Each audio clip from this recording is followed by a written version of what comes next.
हर तबके का शख्स महंगाई समेत बहुत से बहरानों का सामना कर रहे हैं, इसकी जिम्मेदारी अब कौन लेगा? देखिए, जाहिर है हुकूमत वक्त जो है वो पहला जिम्मा लेती है, और फिर हमने शुगर मिलों को ही सस्ती बिजली देनी है, सस्ती गैस देनी है। मुझे बताएं कि 250 अरब की एक्सपोर्ट्स हर माह कम होंगी तो उससे कितने लोग बेरोजगार होंगे। गंदम आपके सामने है सूरत हाल। इंडिपेंडेंट तफ्तीश के बाद अगर केस बनता नजर आता है तो फिर वो रिपोर्ट कोर्ट में फाइल होती है और उसकी बुनियाद पे कोर्ट चार्ज फ्रेम करती है। आप ये कहते हैं कि जनाब ये तो गोली लगी नहीं है, तो बहरहाल एक खान साहब का मौक़िफ़ है, एक हुकूमत का मौक़िफ़ है, फेयर ट्रायल होना चाहिए, अदालत में केस चले, दूध का पानी का पानी हो जाना चाहिए। अल्ताफ हुसैन लेवल का लीडर नहीं है कि जिसके अंडर ये यूनाइट वैसे होते, तो जाहिर है कि फिर अगर अल्ताफ हुसैन या कोई बड़ा लीडर नहीं है इनके में जो इनको जोड़ रहा है, तो कोई और बड़ा है जो शायद जोड़ रहा हो। तो अवाम बखूबी इनको जान गए हैं, अवाम के सामने इनके चेहरों के जो नकाब हैं वो उतर चुके हैं। अब ये मजीद ये इस तरह से मुहाजिर कार्ड और वो ये चीज़ें नहीं कर सकेंगे।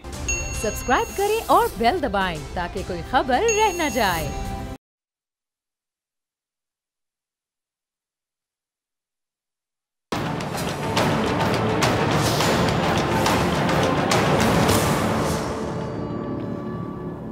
अस्सलामुअलैकुम, आप देख रहे हैं अपना पसंदीदा प्रोग्राम ऐसे नहीं चलेगा। नाज़रीन, साबिक वज़ीर आज़म चेयरमैन पाकिस्तान तहरीक इंसाफ इमरान खान साहब को पूरी कौम के सामने गोली लगी। हकीकी आज़ादी लॉन्ग मार्च के दौरान वज़ीराबाद में होने वाले इस कातिलाना हमले में इमरान खान बाल बाल बचे। कातिलाना हमले को पूरे पाकिस्तानी मीडिया ने कवर किया। मुतादिद राउंड फायर हुए और हमला आवर मुलजिम नवीद पकड़ा गया।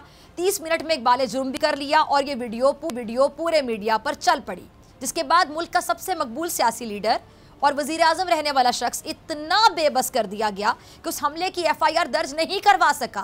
सरकारी मुद्दत में FIR दर्ज हुई और वो भी उस वक्त जब अदालत की जानिब से अहकामात जारी हुए, और इसके बाद ये मामला सियासत की नज़र हो गया। और आज वफाकी वज़ीर दाखिला राना सनाउल्लाह साहब ने प्रेस कॉन्फ्रेंस करते हुए ये इंकशाफ किया कि इमरान खान को तो फायर लगा ही नहीं, वो ड्रामा कर रहे हैं और इस हमले की कहानी को उलझाना चाहते हैं। राना साहब की ज़बानी सुनिएगा ज़रा।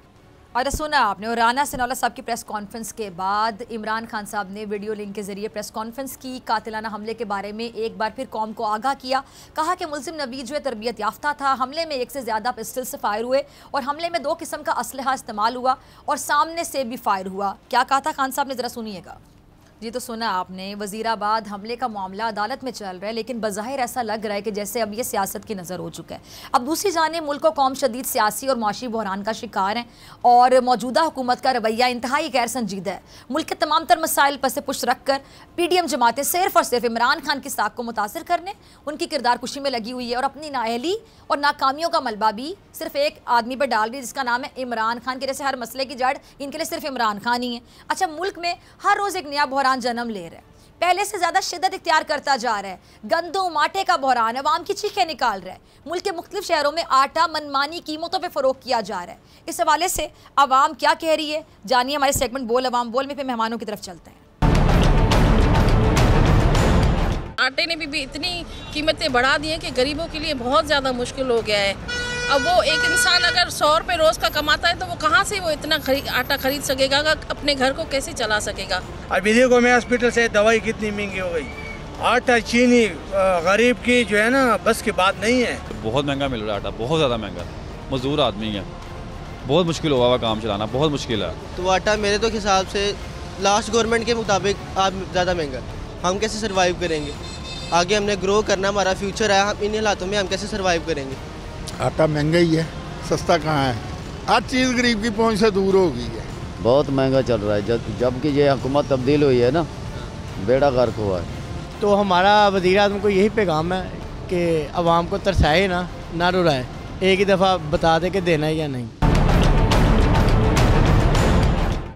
जी तो आपने अवाम की राय जानी और ये महंगाई से परेशान अवाम है और जो हुकूमत है ये महंगाई ख़त्म करने का नारा लगा कर आई थी कि इमरान खान साहब ने तो नौकरियों का वादा किया था, घरों का वादा किया था, लेकिन इमरान खान साहब के आने के बाद जो अवाम है उसकी चीखें निकल गई। इमरान खान साहब को साइड पर करना है, उनसे छुटकारा दिलाना है अवाम को, ऐसे नारे लगाए गए थे। PDM गैर फितरी सा इत्तेहाद बना था, तमाम लोग जो एक दूसरे की शक्लें देखने को पसंद नहीं करते थे। किसी ने किसी को कहा कि सड़कों पर घसीटना था, किसी ने पेट फाड़ के पैसे निकाल निकालने थे, लेकिन फिर सब एक प्लेटफॉर्म पे आ गए, इकट्ठे हो गए सिर्फ इमरान खान साहब के खिलाफ, और खुद आके महंगाई के साथ क्या किया ये अवाम की ज़बानी आपने जाना। मेहमानों की तरफ जाती हूँ। हैदर वहीद साहब किसी तारुफ के मोहताज नहीं, सदीक जान, दोनों मेहमानों का बहुत शुक्रिया।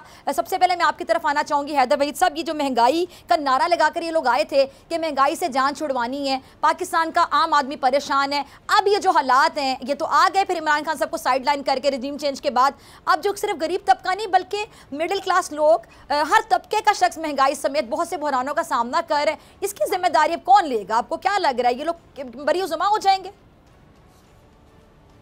देखें, जाहिर है हुकूमत वक्त जो है वो पहला जिम्मा लेती है और फिर उसके ऊपर है कि वो किस तरह से अपना नैरेटिव बिल्ड करके क्या एजुकेट कर पाती है अवाम को कि ये अभी का नहीं 75 साल का मसला है, या अभी का नहीं, ये तो खान साहब जो जाते जाते फैसले कर गए उसकी वजह से है। अब ये हम तो सिर्फ नहीं है, ये तो आलमी मंडी के भी मामलात हैं, यूक्रेन की जंग है, जो भी मैं बिलफर्ज मैं कहना ये चाह रहा हूँ कि ये जाहिर इल्ज़ाम पहला तो हुकूमत वक्त पे ही लगेगा, लेकिन अब ये हुकूमत वक्त के नैरेटिव की बात है, वो इसको एक्सप्लेन कर पाते हैं या नहीं, अपने से डिफ्लेक्ट कर पाते हैं या नहीं, लेकिन पहला इल्ज़ाम ज़ाहिर है हुकूमत वक्त पे लगेगा। अब हमने देखा कि इसहाक डार साहब जो हैं, जबकि हमें कर्जे IMF से लेने, लेकिन उन्होंने IMF से ताल्लुकात वो वाले नहीं रखे हुए, अब बज़ाहिर जो चाहिए होंगे या जो कंप्लायंस वो मांगते हैं वो उस पर एडियरेंस उस तरह की नज़र नहीं आती।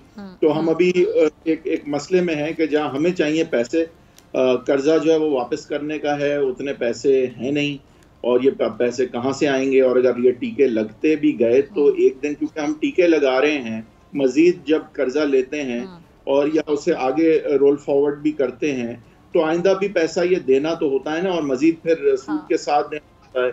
तो ये बिल्ड जो 75 साल की गलतियां हैं जिसमें ये बिल्ड होता आया है कि हम खर्च ज्यादा करते हैं, कमाते कम है, इम्पोर्ट ज्यादा है, एक्सपोर्ट कम है, टैक्सेशन में जो है वो हम जो है वो 11% टैक्स GDP रेशो इंडिया का 21 है शायद, और हम टैक्स करते नहीं हैं, एग्रीकल्चर इनकम टैक्स नहीं करते, हम जो है वो इदारे जो हैं वो सस्ते दाम ले जाते हैं, ज़मीनें शहरों के प्लम मेट्रोपॉलिटन बिजनेस डिस्ट्रिक्ट्स के, वो भी ठीक है, फिर हमने शुगर मिलों को ही सस्ती बिजली देनी है, सस्ती गैस देनी है, 0.01% के तो बिजनेसेस वही हैं।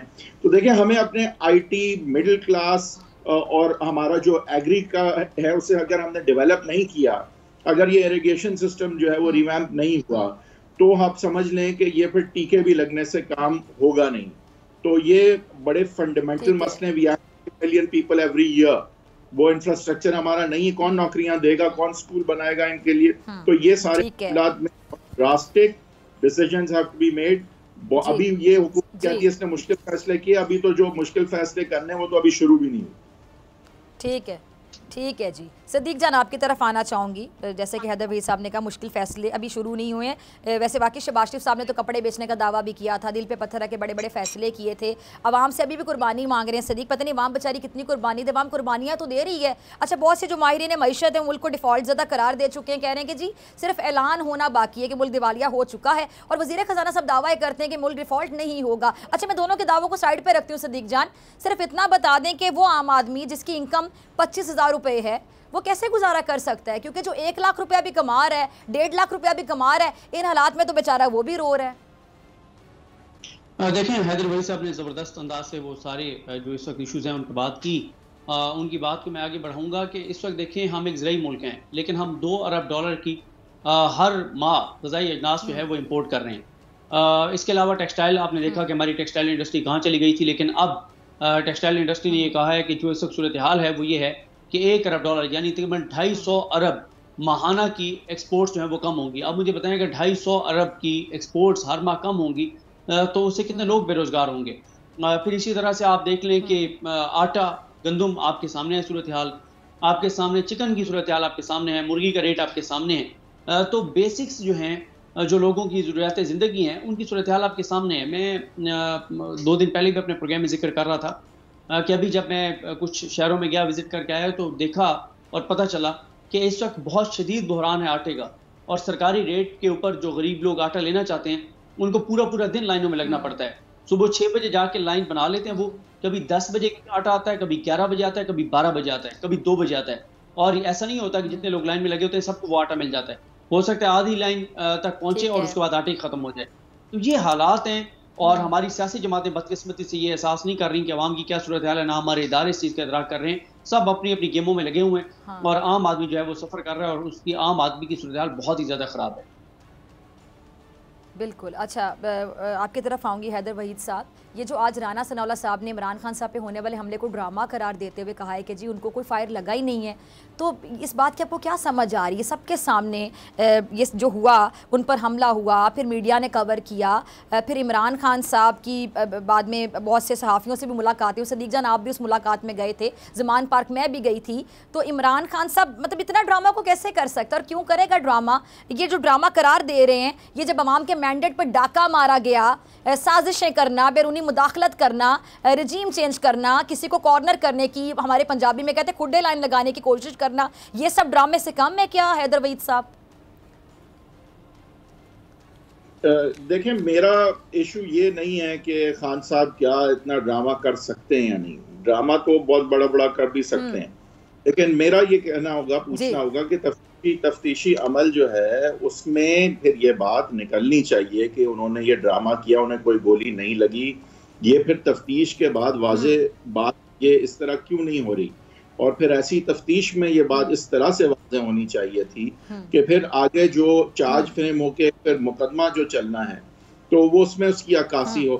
देखिए, हमारा जो ये कानून है ना, ये 400-500 पुरानी कॉमन लॉ की जूरिस्प्रूडेंस पे बना है और इसमें जो है ना किसी वजह से कहा जाता है कि FIR तो आप एक बेसिकली इंफॉर्मेशन रिले करते हैं। अगर इंग्रेडिएंट्स ऑफ क्राइम FIR में मौजूद हैं तो FIR आप दर्ज करें और तफ्तीश करें, अरेस्ट ना करें, अभी आगे कुछ ना करें, फिर तफ्तीश, इंडिपेंडेंट तफ्तीश के बाद अगर केस बनता नजर आता है तो फिर वो रिपोर्ट कोर्ट में फाइल होती है और उसकी बुनियाद पे कोर्ट चार्ज फ्रेम करती है कि क्या कि आपने ये जुर्म किया है, how do you plead not guilty, और उसके बाद फिर जाहिर विटनेसेस और शवाहिद की बुनियाद पे फिर जाके फाइनल आर्ग्यूमेंट्स होते हैं। तो ये प्रोसेस जो है ये सारा फॉलो जब होता है तो ही पता चलता है खान साहब सही कह रहे हैं या कोई और सही कह रहा है। हम इस चीज पे जाएंगे कि भैया उन्होंने क्या सहाफियों को क्या कहा है, नहीं। मैं देखना चाहूंगा कि ये प्रोसेस कानून के मुताबिक जब चलेगा तो सच सामने आएगा। ठीक है, ठीक है। अच्छा, राना सनाउल्लाह साहब की जो स्टेटमेंट है उसको आप कैसे देख रहे हैं? हैदर साहब इस पर भी जरा कमेंट कर दे, फिर सिद्दीक आपकी तरफ आती हैं। देखिए, मेरे नहीं ख्याल के इस तरह के कमेंट्स वजीर दाखिला को करने चाहिए। ये एक सियासी बयानबाजी अपनी जगह, लेकिन वो वजीर दाखिला हैं और आई थिंक उनको सिर्फ यही कहना चाहिए कि भाई कानून के मुताबिक तफ्तीश और फिर आगे जो प्रोसिक्यूशन का अमल है वो होना चाहिए और उसका हमें इंतजार करना चाहिए, उसमें इंटरफियरेंस नहीं होनी चाहिए। और अगर इंटरफियरेंस है और अगर वो प्रोसेस फॉलो नहीं हो रहा तो फिर खान साहब या कोई भी रिट जुरिस्डिक्शन में जाके हाई कोर्ट या सुप्रीम कोर्ट से even directly but generally high court से ये डायरेक्शंस ले सकता है कि जो कुछ गलत प्रोसेस में अगर हो रहा है तो उसको दुरुस्त किया जाए। बदकिस्मती से हमें कोर्ट्स का या एस्टैब्लिशमेंट का रुख करना पड़ता है। सियासतदानों को चाहिए कि कानून को अलहदा रखें सियासत से, कानून को सियासत से अलहदा रखें, वरना ये हर किसी के लिए मुसीबत बनेगी। जो भी अपोजिशन में होगा, जो भी जिसकी ताकत नहीं होगी, ये उसके लिए मसला बना है। नवाज शरीफ साहब के लिए कितने मसले रहे, उनके साथ कितनी विकेट हुई। तो हम कानून और उसके प्रोसेस को आइन और कानून के मुताबिक रहने दें, सियासत को उससे अलहदा रखें। ठीक है सदीक, मैं आपकी तरफ आना चाहूँगी। जिस तरह इमरान खान साहब पर हमला हुआ, PTI के कारकुन ने हमलावर को पकड़ा, 1 घंटे में मुलजिम मियां मिट्ठू बन गया, सब इतनी जल्दी हो गया, कैसे हो गया ये भी समझ नहीं है, अभी तक ये बात सामने नहीं आ सकी है। और 2 किस्म का कह रहे जी असला इस्तेमाल हुआ था उसमें, तो दूसरा हमलावर कहाँ है? इस हवाले से तहकीकात क्या कहती हैं, आपको क्या समझ आ रही है? देखें, अभी तो ज़ाहिर है ये तहकीकात जब मुकम्मल होंगी और ये मुकम्मल रिपोर्ट जब पेश होगी अदालतों के अंदर और ये ट्रायल आगे बढ़ेगा तो बहुत सारी चीज़ें वाज़ेह होंगी। लेकिन बात यह है कि जिस तरह हैदर वहीद साहब कह रहे थे कि ये बड़ा एक अफसोसनाक है कि एक हमला हुआ और अभी उसकी तहकीकात नहीं हुई और पहले से आप ये कहते हैं कि जनाब ये तो गोली लगी नहीं है। तो बहरहाल एक खान साहब का मौक़िफ़ है, एक हुकूमत का मौक़िफ़ है, फेयर ट्रायल होना चाहिए, अदालत में केस चले, दूध का दूध पानी का पानी हो जाना चाहिए। लेकिन इसकी तहकीकात तो होनी चाहिए कि एक पॉलिटिकल लीडर है, एक पार्टी के सरबराह हैं, उनके ऊपर इस तरह से हमला होना और फिर जो उसको रुख दिया गया मजहबी जुनूनियत का, वो और भी खतरनाक बात है। ठीक है, और उस हवाले से भी एक बात की जाती है कि स्टेट मीडिया पर किस तरह से ये मजहबी जुनूनियत का रंग देने के लिए सदीक जान किस तरह एक कैंपेन चलाई जा रही थी इस हमले से पहले, उस पर भी ज़रा कमेंट कर दीजिएगा, फिर मैं ब्रेक के बाद मुझे ब्रेक पे भी जाना है। जी सदीक।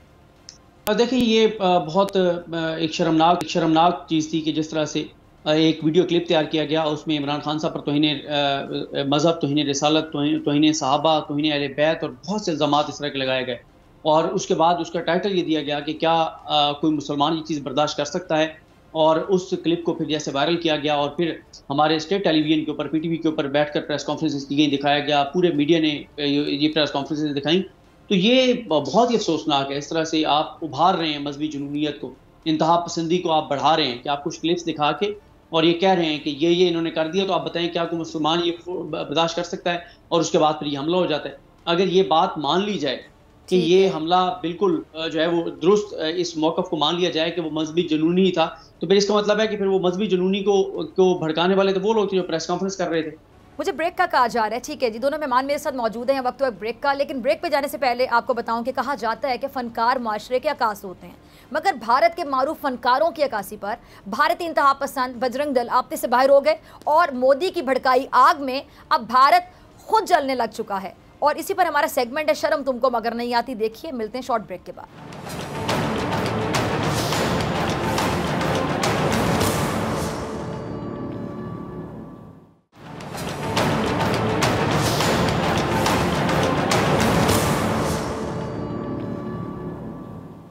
वेलकम बैक नाजरीन। हैदर वहीद साहब, सदीक जान मेरे साथ मौजूद है। दोनों मेहमानों को दोबारा से बहुत शुक्रिया ज्वाइन करने के लिए। अच्छा हैदर वहीद साहब, मैं आपकी तरफ आने से पहले ज़रा सदीक आपकी तरफ आना चाहती हूँ। आज जो बोल न्यूज़ के शहीद एंकर पर्सन अरशद शरीफ साहब कत्ल की जो केस की समाअत हुई और chief justice Pakistan justice Umar Ata बिन दयाल ने जो रिमार्क्स दिए सदीक के, अरशद शरीफ की मौत ना सिर्फ इंसानी हुकूक का मामला है बल्कि बहीमाना कत्ल था, उनकी पाकिस्तान से जाने की वजूहात पर तहकीकात की जाएँ। इस हवाले से अरशद शरीफ के वीलॉग्स, बयानात और जो खदशात हैं वो सामने हैं, तो अब तक इस हवाले से तहकीकात हुई हैं या होंगी? देखें, इस हवाले से आज चीफ जस्टिस पाकिस्तान ने बताया कि जो स्पेशल GIT बनाई गई थी सुप्रीम कोर्ट के हुक्म पर, उसने एक रिपोर्ट जमा कराई है। लेकिन चीफ जस्टिस पाकिस्तान ने कहा कि उन्होंने बहुत सी बातें उसमें लिखी हैं जिनको हम डिस्क्लोज नहीं कर रहे और उनमें से कुछ बातें बहुत गहरी लिखी हैं। और इजाजुल एहसन साहब का ये कहना था कि 3 फेजेज हैं। एक मामला है उनका पाकिस्तान से किस तरह से जाना हुआ, क्यों जाना हुआ, वो क्या अवामिल थे कि उनको पाकिस्तान से बाहर जाना पड़ा। तो ये सारी चीज़ें जो पाकिस्तान से रिलेटेड है ना, तो इसके ऊपर तो आप तहकीकात मुकम्मल करें। ठीक है, दुबई वाला, किनिया वाला मामला वो पाकिस्तान से बाहर का है, उसके ऊपर बहुत सारी चीज़ें हमें दरकार हैं, उनका ताउन भी दरकार है। वो होता है नहीं होता वो अलग बात है। और तीसरी जो आज की इंपॉर्टेंट बात थी वो यही थी कि इजाजुल एहसन साहब ने कहा कि अक़वाम मुत्तहिदा को इन्वॉल्व करना चाहिए, आलमी जो इदारे हैं जो इसमें इन्वेस्टिगेशन में मदद कर सकते हैं, कीनिया में, दुबई में, उनको इन्वॉल्व करना चाहिए। और साथ ही आज जो एहलिया हैं अरशद शरीफ साहब की सुमैया साहिबा, उन्होंने 2 मेंबरान पर अदम एतमाद का इज़हार किया कि ये मातहत हैं उन मुल्ज़मान के जिनको अरशद शरीफ साहब की फैमिली ने नामजद कर रखा है। लेकिन इस पर अदालत ने कहा कि वो सारे मामले को देखेगी और कहीं पे कोई कमी कोताही का निशानदेही होगी तो अदालत बिल्कुल अहकामात जारी करेगी। लेकिन अदालत ने कहा कि अभी इसी GIT को काम जो है वो जारी रखने दें, आगे चल के और अदालत इस सारे मामले को जो है वो देखेगी। ठीक है, ठीक है, ठीक है। हैदर वहीद साहब, आपकी तरफ आना चाहूँगी। आप माहिर कानून हैं और बहुत ही सीनियर, अपने काम में बड़े एक्सपर्ट समझे जाते हैं। और ये जो तस्नीम हैदर शाह ने इल्ज़ामात लगाए थे, इंकशाफात किए थे, आप कानून पे गहरी नज़र रखते हैं, इस पर पेशरफ होती आपको नज़र आती है? क्योंकि ज़ाहिर बात है UK का लॉ जो है वो क्या बात करते हैं इस हवाले से, इस पर भी ज़रा रोशनी डालिएगा। और ये जो इल्ज़ामात हैं, इंकशाफात हैं, इनकी क्या हैसियत है कानून की नज़र में, ज़रा समझाइएगा आम अल्फाज में। आपको पेशरफ होती बहरहाल नज़र आती है, ये भी ज़रा बताइएगा।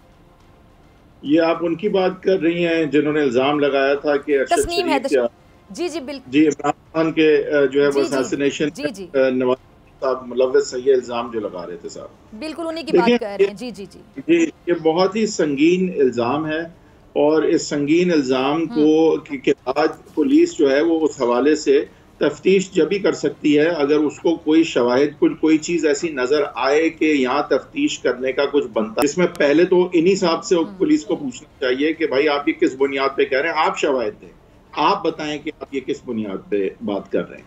अगर उनकी बात जो तस्करा है, उनका जो नैरेटिव है, उसमें इंग्रेडिएंट्स ऑफ क्राइम आते हैं तो मज़ीद तफ्तीश हो सकती है।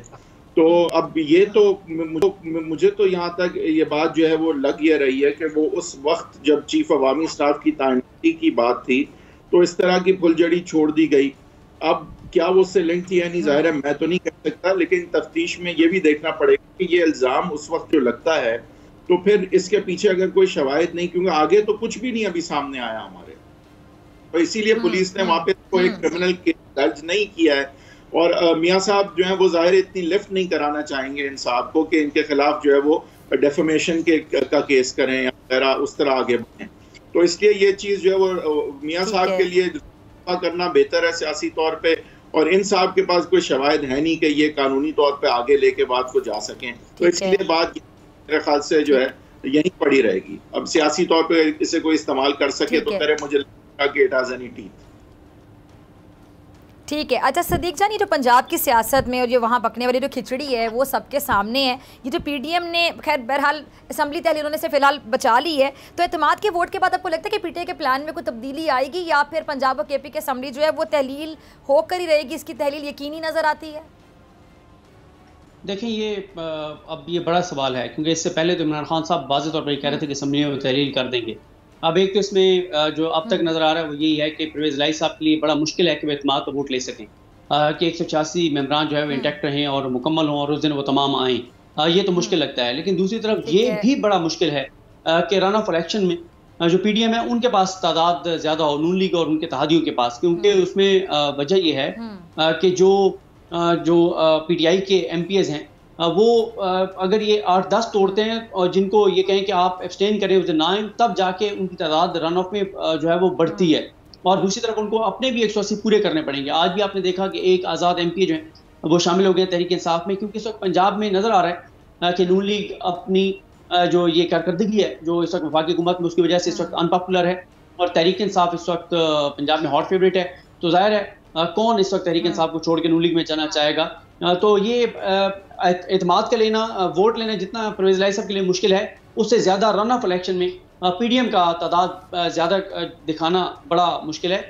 लेकिन ये एक अहम बात है कि अगर परवेज़ इलाही एतमाद का वोट ले लेते हैं या रन ऑफ इलेक्शन में दोबारा वज़ीर आला पंजाब को उनको वोट पड़ जाता है, तो फिर ये देखना होगा कि इमरान खान साहब असम्बली तोड़ते नहीं तोड़ते, क्योंकि अब उनकी पार्टी के जो एमपीएस हैं उनमें 70-80% ये समझते हैं कि अब हमें असम्बली तहलील नहीं करनी चाहिए।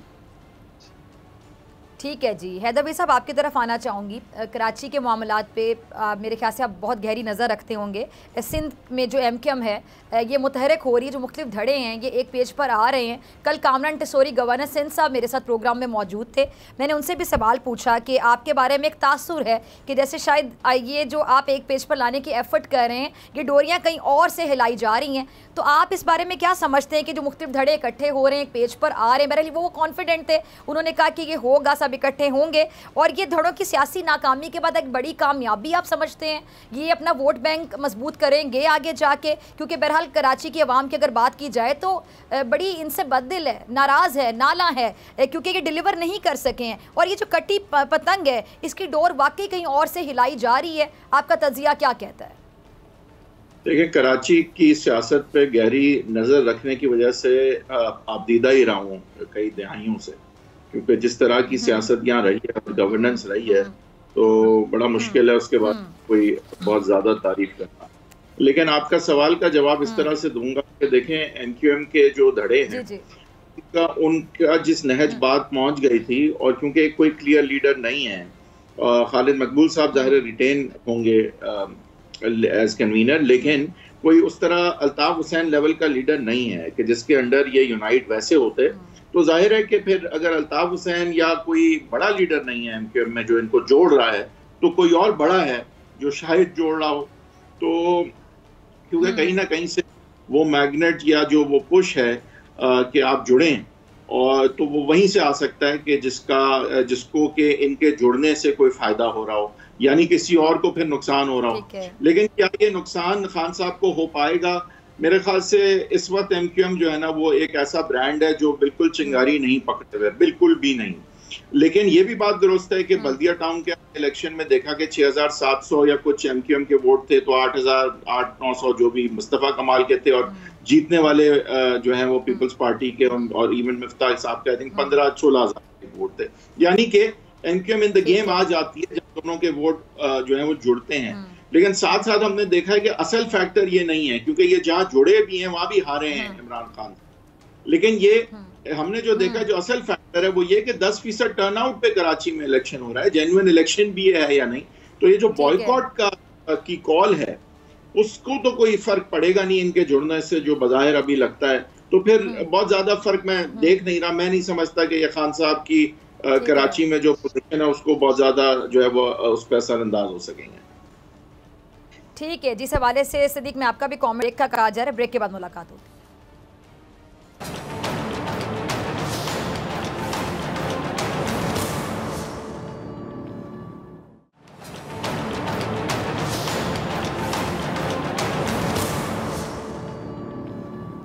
वेलकम बैक नाज़रीन। हैदर वहीद साहब और सदीक जान मेरे साथ मौजूद हैं। सदीक, हैदर वहीद साहब से मैंने ब्रेक पे जाने से पहले एमकेएम के हवाले से सवाल किया था और आपसे भी वही सवाल कि जो एमकेएम के मुख्तलिफ धड़े हैं ये इकट्ठे अगर हो जाते हैं तो आप कैसे देखते हैं? और दूसरा एक तासुर ये भी कि एमकेएम को लोग इतना संजीदा अब इसलिए नहीं लेते हैं कि एमकेएम के रूटने मनाने का सिलसिला बड़ा जारी रहा, कोलिशन में रहते हैं तो हुकूमत के को इमोशनली ब्लैकमेल का वर्ड अगर मैं बोलूँ शायद अब अग्री करेंगे, इमोशनल अत्याचार कह दें तो गलत नहीं होगा, बल्कि इमरान इस्माइल साहब ने एक दिन प्रोग्राम में इमोशनल अत्याचार का लफ्ज़ इस्तेमाल किया था एमकेएम के हवाले से मेरे प्रोग्राम में। तो ये जो रूठने मनाने का सिलसिला कि सुबह मान गए नाश्ते पे, दोपहर के खाने पे नाराज़ हो गए, शाम की चाय पे मान गए, रात के खाने पे फिर नाराज़ हो गए, ये एमकेएम का चलता रहता है। तो लोग इससे एक सीरियसनेस का जो एलिमेंट है वो थोड़ा मेरे ख्याल से कम होता जाता है। इससे अगर आप अग्री करते हैं ये भी ज़रा बता दीजिएगा। दूसरा, बानियों एमकेएम के हवाले से भी बड़ी बातें हो रही हैं और कामरान टेसोरी साहब का बयान उनके हवाले से आपको याद होगा, तो इस पर आपका तजिया क्या कहता है कि क्या होने जा रहा है?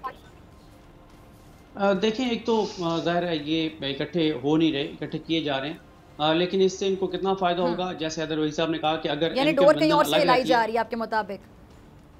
बिल्कुल, अगर एमकेएम लंदन अलग रहती है तो फिर तो इनको कोई फायदा नहीं होने जा रहा। उसकी वजह यह भी है कि ये आप लोगों को मजीद बेवकूफ़ भी नहीं बना सकते। क्या आप ये देखें कि अभी 3.5 साल ये इमरान खान के साथ रहे और फिर उन्होंने कहा जी इमरान खान ने कुछ नहीं किया और पीपल्स पार्टी और जो नून लीग है वो तो आप कराची को पता नहीं कहाँ से कहाँ पहुँचा देंगे। ये आगे नून लीग और पीपल्स पार्टी के साथ आ गए और अब जो पीपल्स पार्टी ने तफसीलात जारी किए हैं कि इन्होंने खुद क्या क्या फ़ायदे लिए हैं पीपल्स पार्टी से और इस हुकूमत से, तो आवाम बखूबी इनको जान गए हैं। आवाम के सामने इनके चेहरों के जो नकाब हैं वो उतर चुके हैं। अब ये मज़ीद ये इस तरह से मुहाजिर कार्ड और वो ये चीज़ें नहीं कर सकेंगे। और ये वाज़ेह तौर पर आपको नज़र आ रहा है कि कामरान टेसोरी कैसे बने हैं गवर्नर, इनको तो पता ही नहीं था और इन्होंने बाद में उनको ऑन किया। तो मेरा नहीं ख्याल कि इनको कोई ज़्यादा फ़ायदा होने जा रहा है, लेकिन ये एक खदशा और ख़तरा कराची वालों के लिए ज़रूर शुरू हो गया है कि अगर ये मुत्तहिद हो जाएंगे तो खुदा न खास्ता दोबारा वो कल मेरे प्रोग्राम में थे वो सदीक, तो बड़ी अच्छी अच्छी बातें करके गए। मुझे तो उनकी बातें सुन के बड़ी अच्छी उम्मीदें नज़र आई। वो कहने लगे थे कि बहुत बेहतरी के लिए मैं आया हूँ और बहुत बेहतरी देखता हूँ आगे जाके, ये धड़े जब मिलेंगे तो इंतहाई बेहतरी नज़र आती है उनको आगे जाके मुस्तकबिल में। देखें, वो बुरी बातें तो पहले भी नहीं करते थे, जब बुरी बांध लाशें मिला करती थी और भत्ते लिए जाते थे टीवी पे, तब भी वो बड़े स्मार्ट नज़र आते थे ये सारे एमकेएम वाले और बड़े सोबर और बड़ी पढ़ी लिखी बातें करते थे। लेकिन दूसरी तरफ वो सारा मामला भी चल रहा था। तो ये बहरहाल इनको फ़ायदा होता है या नहीं होता, लेकिन कराची वालों के नुकसान के बहुत ज़्यादा चांसेस और ख़तरात हैं।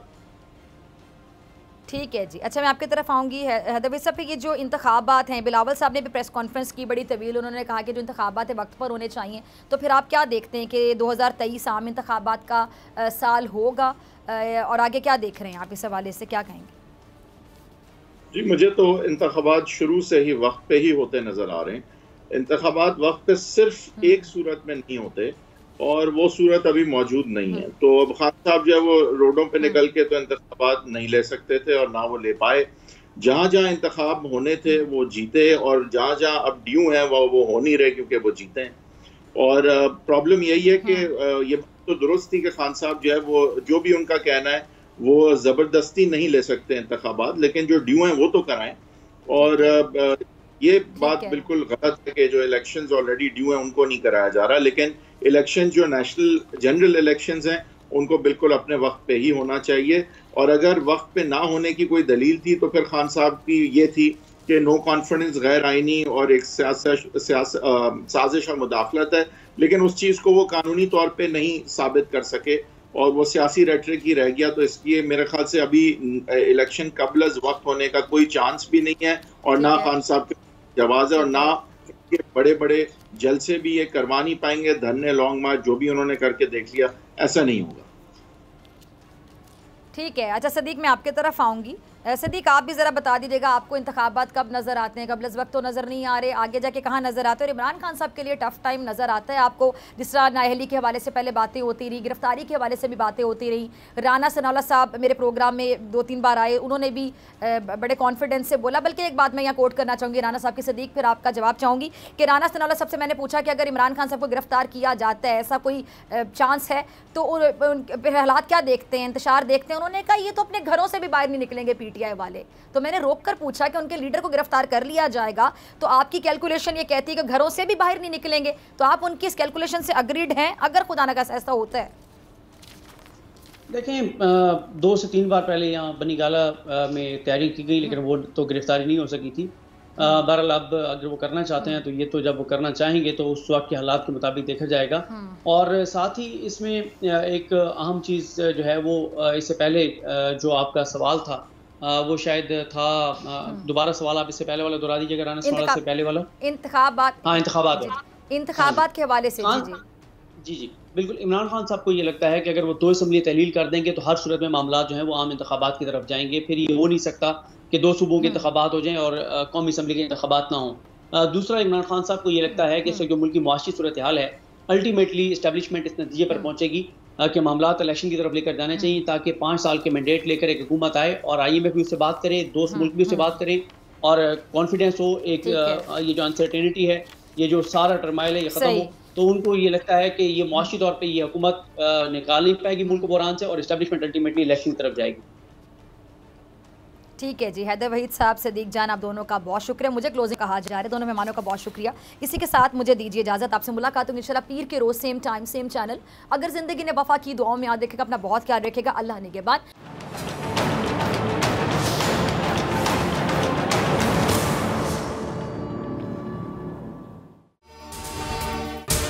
अगर आपको ये वीडियो पसंद आई तो सब्सक्राइब करें और बेल आइकन पर क्लिक करें।